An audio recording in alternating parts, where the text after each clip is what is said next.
Do you ever wish learning a language was faster? Research shows that a simple writing habit could be the secret to help you unlock fluency.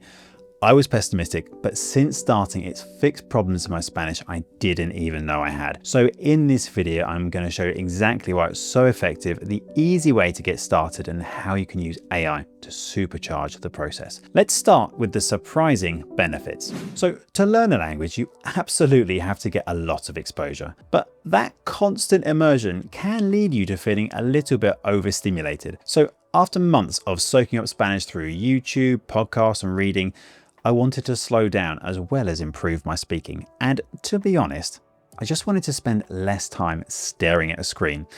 The antidote I found was starting to journal every day. Now, first off, I had never journaled in any language before, so if you're thinking this isn't for me, I would have thought exactly the same, but the benefits are incredible. I started trying to fill a page with whatever random thoughts I had in Spanish. You can take your time and try to find those words that aren't always there at the tip of your tongue in a conversation. And pretty quickly, I noticed that my speaking started getting better too. So why is writing so effective? Well, first, slowing down and actually thinking about what you want to say helps you to remember it better. So in the research, there's a thing called depth of processing, which basically means the more you think about a language, the more it gets ingrained. Instead of just recognizing words, you're actually pulling them out of your memory so that they're ready when you need them. That extra effort reinforces your new language. Writing also helps you connect new words to things you already know, something called elaborative rehearsal, which is known to boost learning.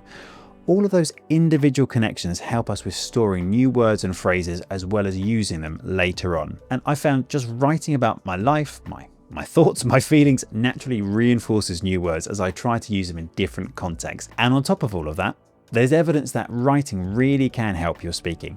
So when writing, you're forced to find the words you need and put them together to convey whatever meaning you want. That's exactly what you do when you speak. And in fact, speaking and writing activate the same parts of your brain linked to language production. Now, it's an oversimplification to say they're exactly the same, but research shows that generally the same neural networks are involved, proving how powerful writing is. And definitely, from my own experience, there have been words and phrases that I've used when speaking with people that I remembered much easier because I'd deliberately been trying to use them when I journal. And on top of that, when you're writing, there isn't the same time pressure as a conversation. So you can take your time and find the words you need and try and nail all the grammar. So weirdly, writing will actually help you speak better. And by the way, if you want a simple guide with prompts to get you started, I've created a free download which you can get with the code on screen or just use the link in the description. So I break down the process and provide some simple things you can do to make the most of every session. So before we look at the steps you can follow, there is a mindset shift that helped me get started and stay consistent.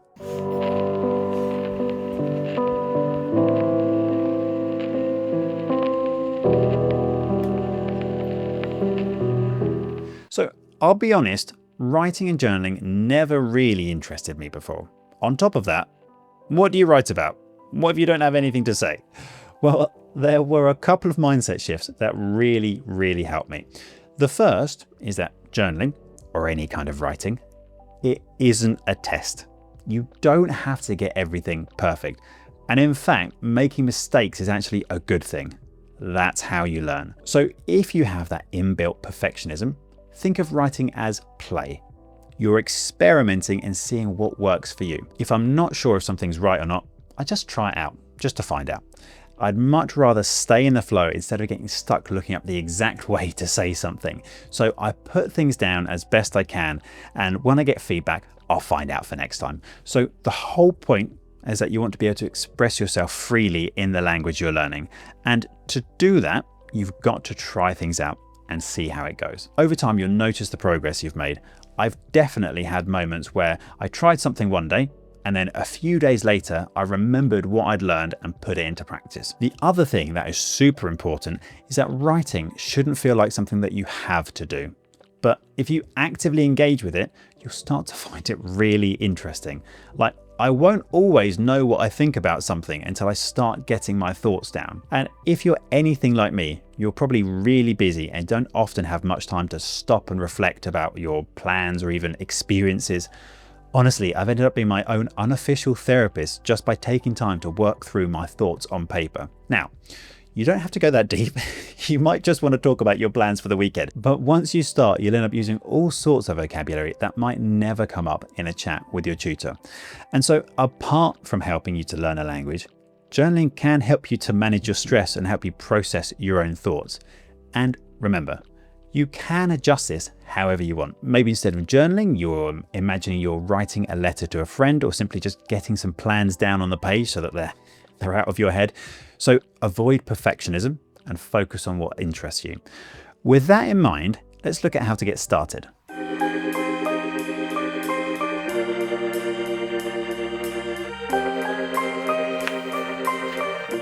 So, when I first started, honestly, I had no idea what to write.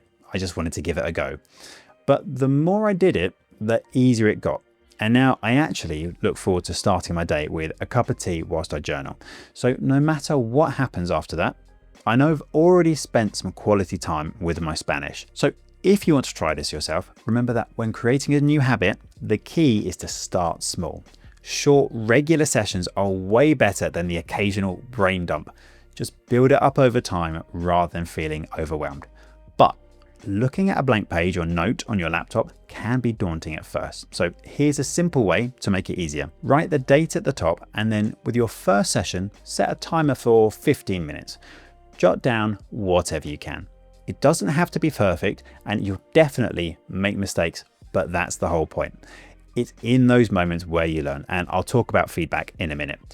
When the timer is up, finish your sentence and congratulate yourself on trying something new. Of course, you can write for longer if you want, but starting small is a great way to go. So personally, I prefer to write by hand.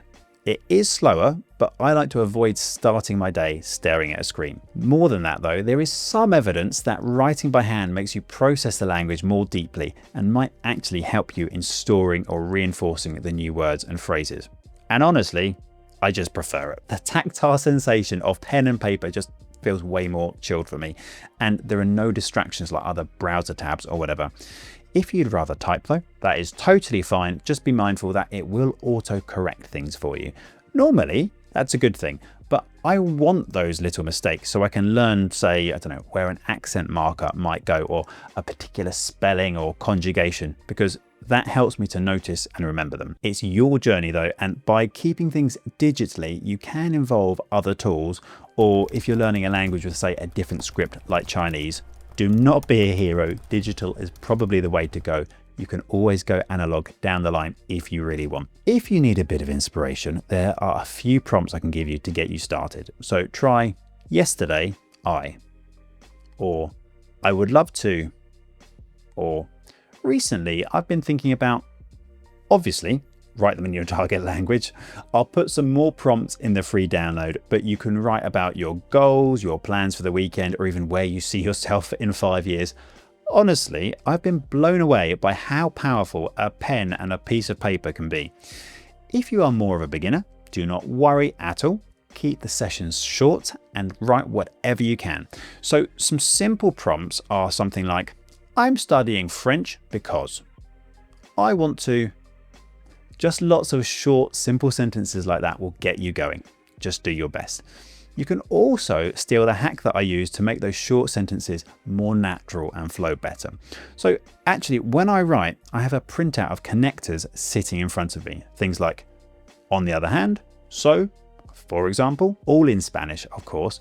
I try not to look at the sheet, but if I need a reminder, I can quickly just glance over and add whatever I need. I found I need the sheet less and less over time, but more than that, I've started using the same phrases on conversations to sound a bit more polished. And whilst we're talking about words, try and work with the ones you know, of course, but it's totally fine to look up vocabulary if you need to.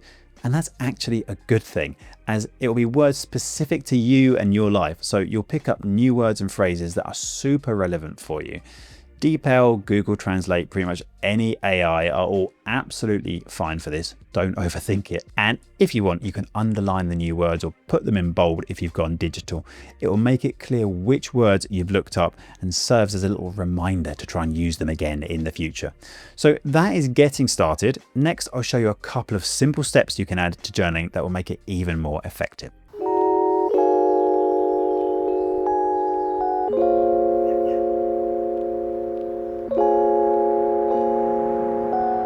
Okay, so here is a simple system you can follow, which I found super helpful. I actually do a bit more than these steps these days, but to keep things straightforward, let's just stick to the basics. This is how I got started and it really works. So for me, this is the first thing I do when I wake up in the morning. Life happens, and sometimes if you plan on doing it later might never come. That said, it does need to fit your routine, so do what's best and works for you. Now, it's not mandatory, but before I get started, I make a cup of tea. I am British and I cannot function without it. I know it sounds silly, but if you associate writing with a comfortable, familiar routine, you're way more likely to stick with it. Feeling relaxed will also let things flow more. If you're stressed or anxious, that's going to stop your brain firing up in the way that you want it to. So as well as a cuppa, I also have some water to hand to keep hydrated and keep my brain firing on all cylinders. And then it's time to sit down and start writing. So at the minute, I aim for about 2 pages a day in an A5 notebook. So you can do more if you want, but I found just a couple of pages gives me enough time for the steps that come later. So literally write whatever comes to mind, but if you're stuck, you can use those prompts you can download if you need a hand to get started, and you can write for as long as you want. If you're just starting out, keep it short and fun. This should not feel like a chore. That way you'll come back to it the next day, and that consistent habit is how you make progress. Next, this is something that I've added recently, but it's actually really useful. Once you've finished writing, go back and reread what you've written and correct any mistakes that you notice. The idea being that recognizing those small mistakes you make reinforces the correct way of writing it for the future. Now, the next step is amazing if you write by hand. If you've done it digitally, it is even more straightforward. So I use ChatGPT and I take a photo of what I've written. I then give it the prompt, transcribe the writing on these pages, give me detailed corrections, and tell me what my level is today. If you're writing on a device, it's even easier. Just copy and paste your text and ask for feedback. Now, it's not perfect at reading handwriting, but it is surprisingly good. I do try and write a little bit neater though.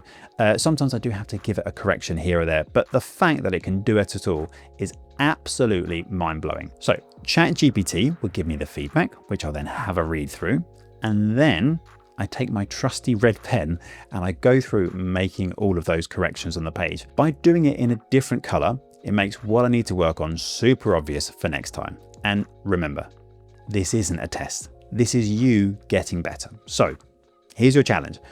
Start a writing habit in your target language. Let me know how you get on down in the comments below. And then next, if you want to boost your vocabulary even more, check out this video here where I show you some simple ways you can remember more words in your target language.